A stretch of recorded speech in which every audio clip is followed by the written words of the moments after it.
Well, we are here in the dress shop with Crystal and Angie to ask the most common question, which is, what on earth did ladies wear underneath their dresses? Ladies, can you help us out with that? Sure, we'd be happy to. Now, this is not something we would normally talk about in mixed company. However, since we're in modern times, we'll share a little bit of our secrets with you.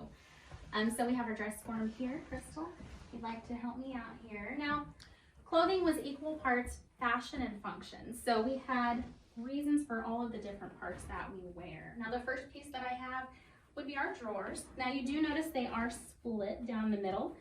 This makes it much easier for you to use the necessary if you need to. Now, the next piece would be our chemise. This is much like a modern slip, just goes over top here. And this helps to protect your clothing from oils in the skin, from perspiration, also to help protect you from the corset. Now, they also had another garment you could wear called a combination, which combined the two pieces, the drawers and the chemise, and helps to create less bulk underneath the clothing. Now, before we put our corset on, you're going to put your stockings or your boots on beforehand. That's right. Very important to always remember boots before corset. Now, this corset is made out of steel boning. Back in Victorian times, they used whalebone. This helps to create a nice foundation. It also helps to give you a nice hourglass figure and helps with your posture and your back. And if you have one that's well made, they're actually very comfortable to wear. The next piece I have is my corset cover. Unfortunately, it's a little too small for our mannequin, but you get the idea. This goes over top of the corset to help protect your clothing from the dyes that are inside that corset. It also helps to create some smooth lines on your dress. Now, next we have our petticoat. Now, we only have one today, but many ladies would wear two or more.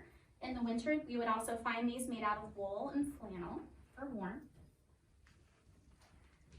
Now, another piece that we have here is our bustle. Bustles were very common during the time period. They help to give you a larger backside. It also helps to accentuate the smaller waist.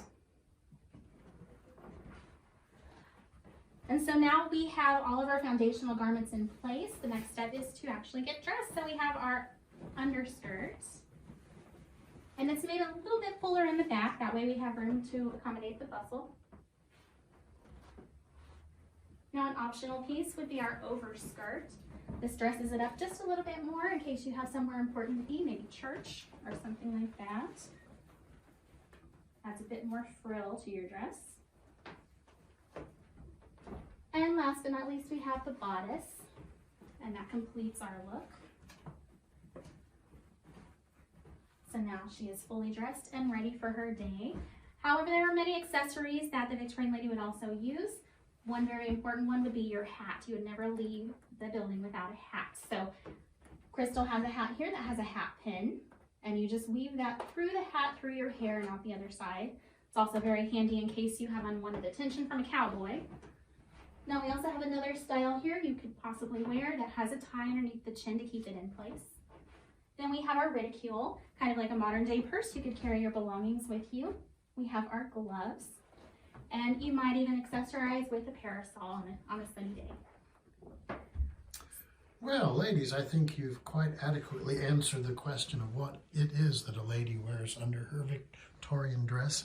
Thank you so much for sharing with us. Thank you.